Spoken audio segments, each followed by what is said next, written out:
Olá, eu sou Paulo Roberto Júnior. Seja bem-vindo ao meu canal. Que a bênção do Senhor Jesus Cristo esteja sobre a sua vida. Isaías 53, versículo de 1 a 5.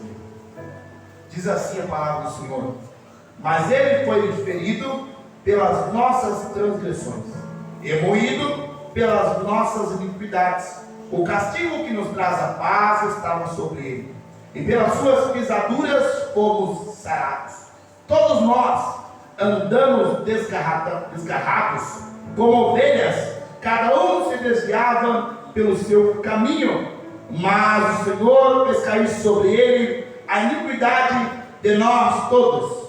Ele foi oprimido, mas não abriu a boca. Como um cordeiro foi levado ao matadouro, e como ovelha muda perante os seus tosquiadores, ele não abriu a boca.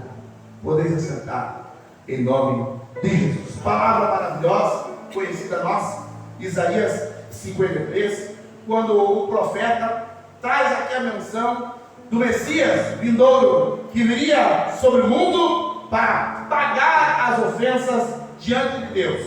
Queridos irmãos, nós vemos Jesus cumprir a profecia de profeta Isaías. Ele vai à cruz do Calvário, ele é moído, ele sofre por nós, para trazer a salvação à humanidade. O pecado que Jesus pagou na cruz não era dele, era nosso.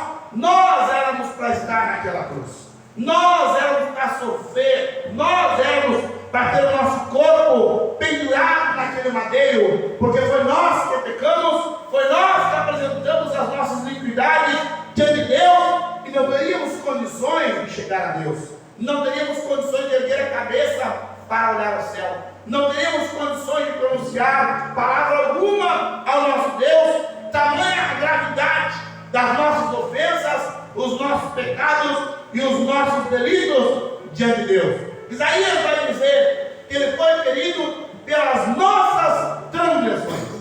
Jesus passou por este mundo como homem. Sabemos que ele nasceu em Maria, um ato milagroso. O Espírito Santo gerou no ventre da Maria o homem chamado Jesus. Jesus foi criado por José e Maria, aprendeu o ofício da carpintaria com seu pai, foi homem experimentado, trabalhado, homem de dores. Na sua juventude foi versado na cultura judaica, conhecia tudo. Por isso nós vemos eles aos 12 anos debatendo na sinagoga a palavra de Deus, mas nós não vemos falta, nós não vemos delitos na vida de Jesus. É claro que a Bíblia não apresenta muito da infância e da adolescência de Cristo. Fala bastante a partir do momento que Jesus sai das águas batizado por João Batista e começa a cumprir o seu chamado, cumprir o seu ministério, aonde Jesus foi ungido ali nas águas do batismo para pregoar as boas novas e salvação à humanidade. 3 anos e meio após as águas do batismo de João, Jesus começa a pregar e anunciar o reino de Deus, começa a trazer sobre o povo a solução para o problema do mundo, apresentando a eles que haveria uma oportunidade de salvação para aqueles que entrassem no reino de Deus. Jesus começa a pregar, começa a ensinar. Nós vemos Jesus ser levado pelo Espírito ao deserto, tentado por Satanás, que estava 40 dias em jejum, tentado para se alimentar, quando Satanás incita a transformar a pedra em pão, tentado a profanar o nome de Deus, se lançando, se precipitando para baixo, para pedir a Deus socorro e a solução, e prostrado a adorar o inimigo. E aí Jesus vence todos os obstáculos que Satanás apresenta a ele pelo poder da palavra. Nós vemos as pessoas insultar Jesus, nós vemos as pessoas caluniar Jesus, nós vemos as pessoas perseguirem Jesus, e nós não vemos um ato de pecado e de falta de Cristo em nenhum dos seus dias. Por isso que cumpre a lei, ele cumpre os profetas, ele não peca e é levado e sentenciado à cruz do Calvário sem haver falta diante de Deus. Foi um homem que não mentiu, foi um homem que não errou, foi um homem que não pecou, foi um homem que não escutou mal, não fez mal para ninguém.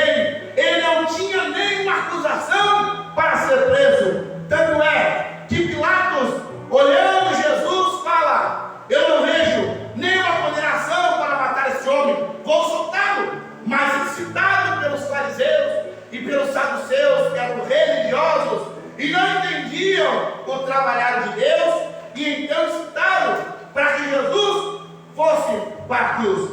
Mas nós sabemos que Jesus, ele veio realmente para ir para a cruz do Calvário. Ele sabia da sua missão. Quando crianças, os pais interrogam e perguntam: onde você estava? Nós estávamos te procurando. E Jesus fala para eles: eu estava cuidando dos negócios do meu Pai. Ele sabia a missão que ele tinha.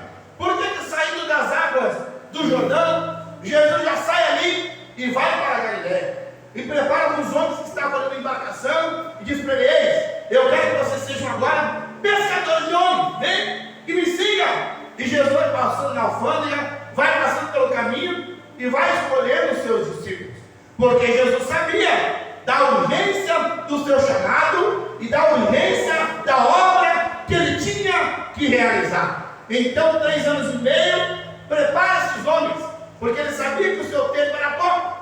E quando certa feita Jesus vai ler a Bíblia, vai ler a lei ali diante dos homens, ele lê Isaías e abre naquele versículo onde diz: eis que o Espírito Santo está sobre mim para anunciar boas novas da liberdade aos cativos. Jesus começa a cumprir o que o profeta estava dizendo: Leão, que não será um qualquer, mas será o Messias enviado de Deus para trazer a solução para o homem, para trazer a solução do problema humano. Qual é o problema que o ser humano tinha? O pecado. Deus deu uma ordem, o homem desobedeceu e pecou. O pecado foi gerando de Adão e vindo as descendências. Tanto é que a Bíblia diz que nenhum homem pode se salvar pela vida que leva aqui. Nenhum homem, por mais bom que seja, consegue salvar a sua vida. Nenhum homem, por mais intelectual que seja, consegue salvar a sua vida. Havia necessidade de que alguém puro, sem mancha, viesse e cumprisse esse sacrifício. A lei de Moisés dizia que quando o homem pecava, ele precisava trazer um cordeiro para sacrificar. Ele precisava apresentar esse cordeiro diante dos sacerdotes. Mas havia condições para que o cordeiro fosse escolhido. Não era que sobrava, não era que estava fraco de amanhã, não era manchado, não era que tinha um valor comercial baixo. Era justamente o melhor cordeiro da manhada, o primogênito, aquele no vigor da força, sem mancha, puro. Esse tinha um grande valor comercial. E eles levavam, apresentavam ao sacerdote, e ele preparava então o sacrifício com aquele cordeiro. O animal não tinha culpa. Quem tinha culpa era o seu dono, ou aquele que comprou e levou para o sacerdote. Mas era o animal que era sacrificado, porque o homem estava dizendo diante do sacerdote: eu errei, eu pequei e reconheço a minha falta perante Deus, por isso trago a ti esse animal para o sacrifício.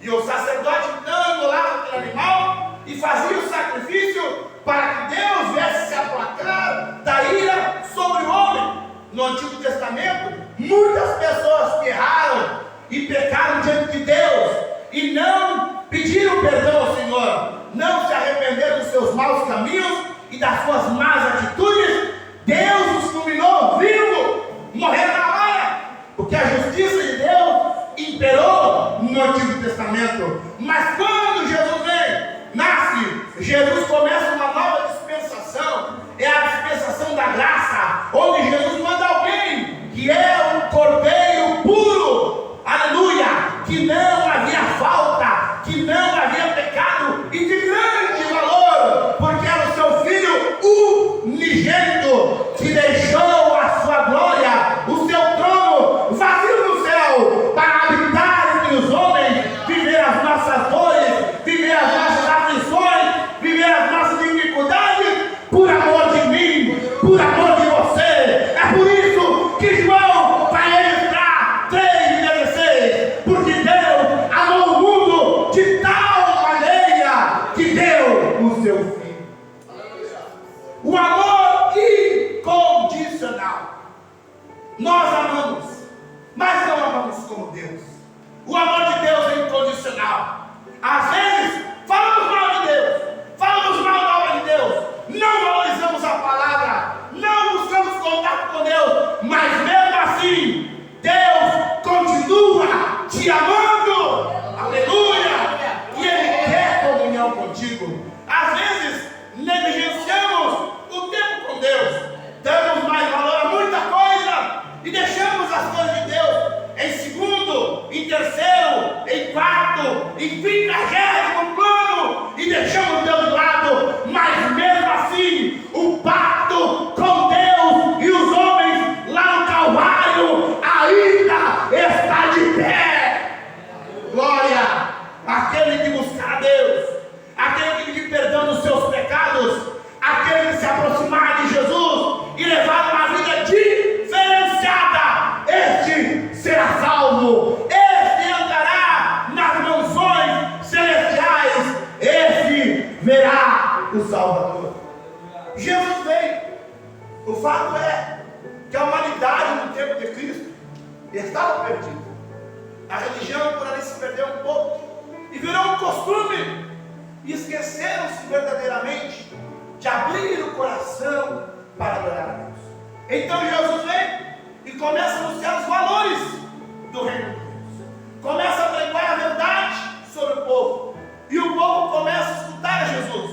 Então Jesus traz a luz para a humanidade.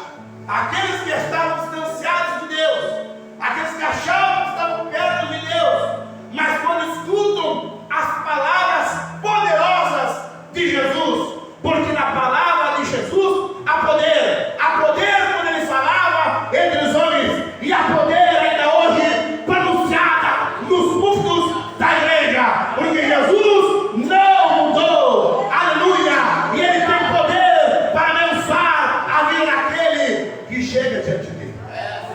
Nós estávamos desgarrados, versículo número 6, como ovelhas perdidas sem o pastor. Experimenta num curral de ovelhas, fazendo barulho ali, jogar alguma coisa por ali, elas ficam nervosas, começam a correr para tudo que é lado, apavoradas, sem direção. Uma bate cabeça para a outra, outra cai por ali, porque não sabe a direção. Mas quando o pastor vem com o seu cajado e fala alguma coisa e bate o cajado e pronuncia uma palavra, a ovelha escuta, para e se coloca na direção e vai ao encontro do pastor. Pois bem, Jesus é o nosso sumo pastor, e ele está falando comigo, ele está falando contigo, porque ele quer direcionar a tua vida. Assim era naquele tempo. As pessoas pensavam fazer um grande serviço a Deus, pensavam em estar com Deus no seu coração, mas as palavras de Jesus penetraram naqueles corações, de modo que marcaram a vida dos homens. E quando eles ouviram as palavras de Jesus, houve um milagre e começou a acontecer no coração e na vida daqueles homens. Aquele que roubava parou de roubar, aquele que fazia maldade parou de fazer maldade, aquele que andava desgarrado do Senhor buscou-se aproximar de Deus, porque verdadeiramente a palavra de Deus muda as pessoas. Nós éramos perdidos, cada um caminhava como achava melhor, cada um fazia o que achava bom, praticávamos delitos diante de Deus, praticávamos pecados diante de Deus, e isso não agradava o Senhor, de modo que se Jesus não viesse, nós seríamos condenados com o diabo e os seus demônios. A Bíblia diz que o inferno foi criado por Deus. Deus o criou para o inferno, mas Ele não criou para nós. Ele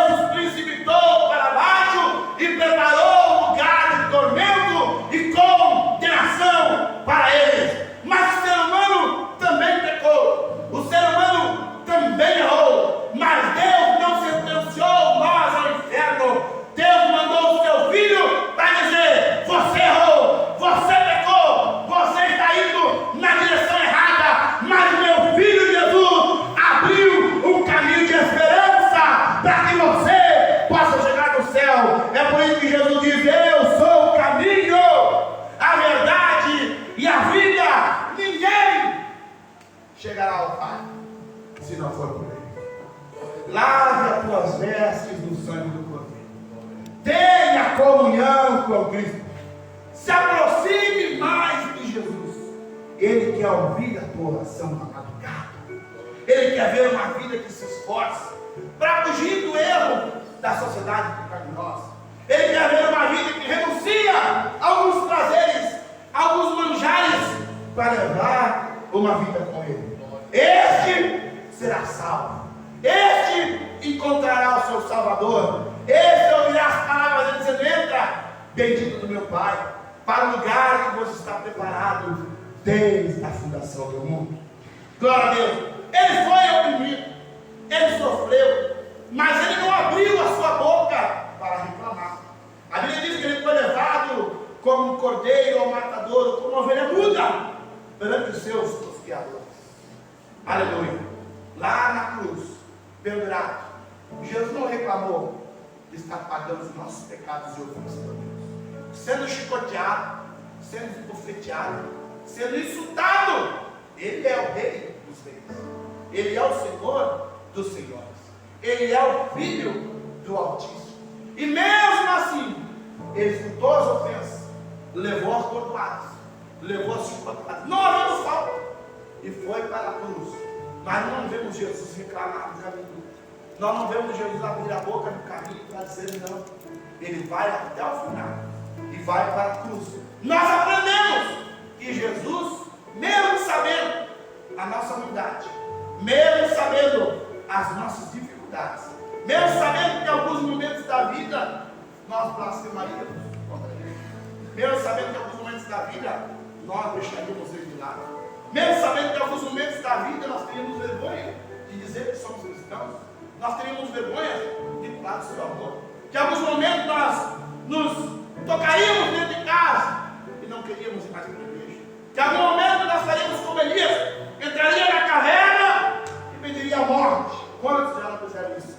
Mesmo sabendo das nossas limitações e fraqueza perante Ele, Ele não abriu a boca para reclamar e foi até o fim para trazer a salvação para ti, para tua esposa, para os teus filhos, para a tua família. Aquele que crê em mim viverá. Falou Jesus. Quantos de nós, muitas vezes, abrimos a boca para reclamar porque o fardo está pesado? Abrimos a boca para reclamar porque as portas estão fechadas. Abrimos a boca para reclamar porque não concordamos com isso, não concordamos com aquilo, queremos assim, queremos assado, e vamos entristecendo Jesus, e vamos deixando Jesus de lado, vamos diminuindo o passo na caminhada, e vamos ficando um pouco para trás. E Satanás, a Bíblia diz que está ao redor, bramando como um leão, esperando aquela ovelhinha que vai se afastar da manhada das ovelhas para pegar com as suas garras e arrancar aquela ovelha do meio daquela manhada e da proteção que há. Enquanto nós estamos abrindo legalidade e estamos abrindo brecha no mundo espiritual para que o diabo entre em nossa casa e destrua a nossa vida, mas Jesus está dizendo: eu vim te dar vida, eu vim mudar a tua história, eu vim ajudar os teus dias. Glória a Deus. Mas muitas vezes nós estamos perdendo o compasso da malhada, nós estamos deixando de ouvir a voz do pastor, nós estamos perdendo de vista Jesus. E se isso acontecer na nossa vida, seremos algo fácil do inimigo das nossas almas. O diabo não brinca de ser diabo. O diabo está todos os dias trabalhando insistentemente, com expertise, tramando planos para destruir as nossas vidas, porque ele não gosta de nós. Mas quando nós estamos no meio da malhada das ovelhas, com a boca muda, ouvindo a voz do Supremo Pastor, caminhando na direção que Ele nos conduz, à salvação para nós, à libertação para nós, a livramento de morte, porque Jesus traz a vida para o seu povo. Glória a Deus. Aleluia. Jesus foi oprimido, não abriu a boca. e foi para a cruz. Lembra-se? Quando Jesus está pendurado na cruz do madeiro. Diante dele, os oficiais romanos conduzindo aquela execução. Um centurião que olha para Jesus e dá ordem aos soldados para começar a crucificação. Nós vemos uma multidão que estava diante de Jesus. Muitos que ouviram suas pregações, sermões do monte. Muitos que foram alcançados por Jesus, recebendo milagre da vista, da fala, alguém que era aleijado, alguém até que reviveu. E estavam ali, vendo aquele cenário. Diante da cruz estavam os discípulos. João estava ali pelo menos. Pedro, um pouco mais retirado ao longe de Pedro. Outros escondidos, com medo do Império Romano. Maria está com Jesus, e as demais Marias, em frente da cruz, vendo Jesus. Ao lado de Jesus, 2 salteadores, 2 bandidos também recebendo a mesma punição e a mesma condenação. E aí alguém olha para Jesus e diz assim: Senhor, lembra-te de mim quando eu trago no teu reino. Ele estava dizendo: eu sou pecador, eu reconheço a minha falha, eu estou recebendo o que eu fiz, mas este homem nada fez. E ele reconheceu a dignidade de Jesus e disse: Senhor, lembra-te de mim. Naquele momento, aquele homem pediu perdão dos seus pecados diante de Deus. E eu preciso de ti.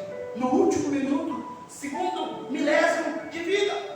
E Jesus olhou para ele e disse: hoje mesmo estarás comigo no paraíso. Mas ao mesmo tempo, alguém diz assim: se tu és o mestre, se tu és o Messias, se tu és, se tu realmente é o que está falando, desce da cruz e nós creremos em ti. Ali eu vejo um desespero de Satanás. E quem levou Jesus para a cruz não foi o diabo. Quem levou Jesus para a cruz fomos nós. Fomos eu e você, com os nossos pecados e as nossas ofensas perante Deus. Por isso ele precisou ir para dar vida para nós e dar uma oportunidade que ninguém mais poderia nos dar. Somente Jesus Cristo poderia fazer isso de nós. E ele não desistiu. Ele não arredou o pé. Enquanto não cravaram na sua cabeça a coroa de espinhos, enquanto não cravaram nas suas mãos e nos seus pés os cravos, os pregos, enquanto não levantaram aquela cruz e o penduraram no alto do Gólgota, enquanto alguém não bebedou a esponja em vinagre e deu na sua boca umas feridas para que ardesse a sua boca, enquanto alguns blasfemavam contra ele, o olhar de Jesus de misericórdia foi olhando o povo da sua época e olhando as gerações futuras, aleluia, e ele sabia que naquela cruz ele estava dando vitória para a sua igreja. Naquela cruz ele estava dando a última esperança para a humanidade. E o diabo, desesperado, não conseguiu fazer Jesus pecar no deserto, não conseguiu fazer Jesus pecar nos 33 anos e meio de vida dele. E o diabo incita alguém ali, entra naquele corpo, usa aquela voz: desce daí! Desespero de Satanás.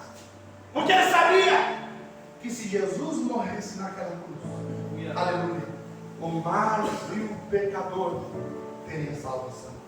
Ele sabia que Jesus, dando brado e gritando: Pai, está consumado, haveria no mundo espiritual a oportunidade do mais vil pecador, bandido, assassino, pessoa ruim, aleluia, de ser salvo pela graça e pelo poder de Jesus e se tornar um cidadão celestial, ser contado entre os crentes, entre o povo de Deus, que estará com ele um dia na eternidade, recebendo galardão pelo seu serviço aqui no mundo, pelo seu trabalho na igreja, pelas almas que ganhou, aleluia. E o diabo não queria isso. Desesperado, ele diz: desce da cruz, eu preciso que tu desça da cruz. Essa humanidade não pode ter vitória, essa igreja não pode continuar. Mas Jesus olhou, fito nos olhos daquele homem e diante daquela multidão, e Jesus disse: perdoa, porque eles não sabem o que fazem. Glória a Deus. Jesus olha para o alto e fala com o Pai, e Jesus diz: Pai, está consumado. Em tuas mãos entrego o meu espírito. Dando este brado, Jesus morre naquela cruz. A Bíblia diz que a natureza destaca ali a morte do seu Criador. Há trovões, há relâmpagos, a chuva, a terra treme para demonstrar o furor da morte do seu Criador. E o centurião romano, o oficial que conduzia aquela execução, olhando para Jesus, já morto, com a cabeça caída, não havia mais nele fôlego de vida. E alguns soldados vai ali e penetra com a lança na sua coxa para ver se realmente estava morto. Jesus já estava morto. E o centurião disse verdadeiramente: esse era o Filho de Deus, morrendo naquela cruz. E Jesus deu salvação para mim, deu salvação para ti. Os nossos pecados que nós cometemos aqui na nossa vida foram as torturas no corpo de Cristo, foram os ossos da chicotada com um pedaço de chumbo que arrancou pedaços da pele de Jesus, foram os espinhos que cravaram a cabeça de Jesus, penetrando até o cérebro, fazendo ele sofrer de dor enquanto caminhava, levando o peso daquele madeiro que não era para ele, era para uma pessoa muito mais robusta, que era Barrabás. E Jesus estava levando aquele peso sobre os seus ombros, ensanguentado, com as feridas abertas, o crânio doendo. Jesus sobrou tudo aquilo, e nós não vemos ele reclamar, nós não vemos ele dizer não. E ele vai para cumprir a vontade do Pai, e lá na cruz ele evidencia a nossa salvação. Eu quero dizer para você, para encerrar esta palavra, que o corpo de Jesus só foi machucado, só foi oprimido, moído, como disse Isaías, no seu sofrimento, por causa dos nossos pecados, por causa da cervejinha que nós tomamos, por causa da droguinha que nós usamos, por causa das más falas da nossa língua, por causa dos nossos maus passos conduzindo a lugares que Deus não quer, por causa das nossas maldades em secreto. Tudo isso custou as feridas e o corpo de Cristo. Por isso, Jesus sofreu na sua morte como nenhum homem sofreu. Nem aqueles dois homens que estavam morrendo na cruz igual a Jesus sofreram o que Cristo sofreu. Porque antes da crucificação, Jesus levou aquela máscara das chicotadas romanas no seu corpo. E os seus cravos e a coroa que colocou na sua cabeça para debochar dele, dizendo: você é rei, você é Deus, então suporta essa coroa de espinho. Alguém que nos profetizou e cuspiu na cara dele, e os últimos se revela e foi te bater. E assim foi o caminhar de Jesus, até ele ser Pai, que está consumado. E ele não desistiu de mim, ele não desistiu de ti. Você também não pode desistir de Jesus. Você também não pode abandonar Jesus na primeira prova. Não pode abandonar Jesus quando as portas se fecham. Não pode abandonar Jesus quando a tua vontade não prevalece. Está difícil? Continua servindo a Jesus. A porta não se abriu. Continua confiando em Jesus, que no momento certo a porta abrirá. Você tem que abrir uma porta, mas Deus quer abrir uma porta maior ainda. Calma, espera, confia em Deus, fica firme, meu irmão. Deus está contigo. A bênção vai chegar no teu lar. Deus. Porque se Jesus não desistiu na cruz, ele não vai desistir de você até o último momento da tua vida. Jesus vai trabalhar para que você seja salvo, para que você abra o céu. Mas para isso, nós não podemos perder Jesus de vista. Nós não podemos deixar de ser conduzido pela voz de Jesus.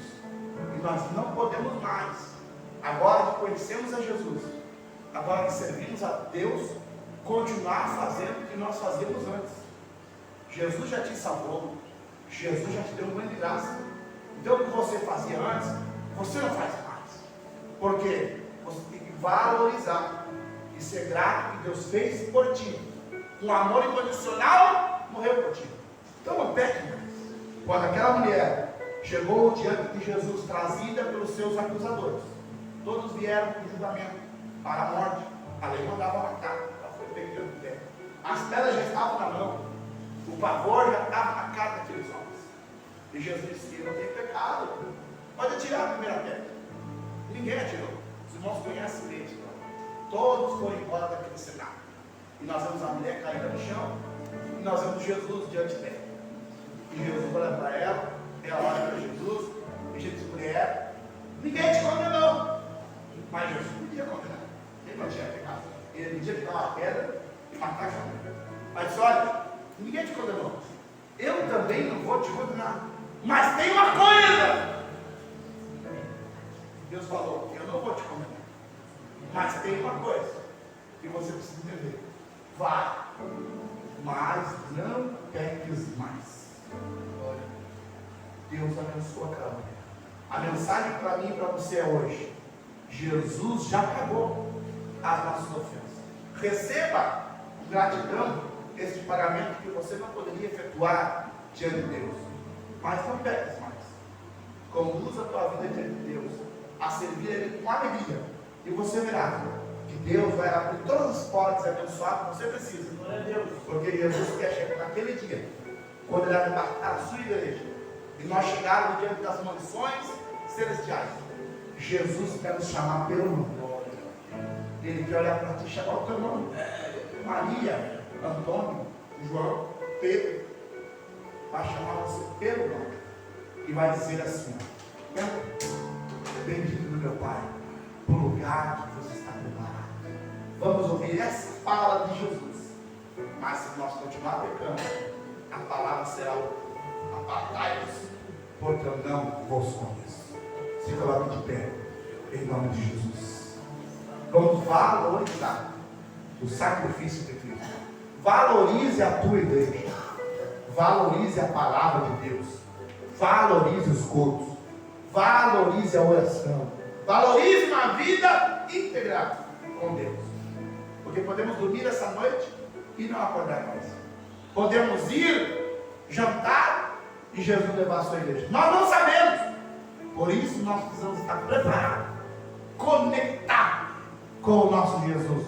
O sangue de Cristo nos limpou e precisa correr nas nossas veias o sangue real.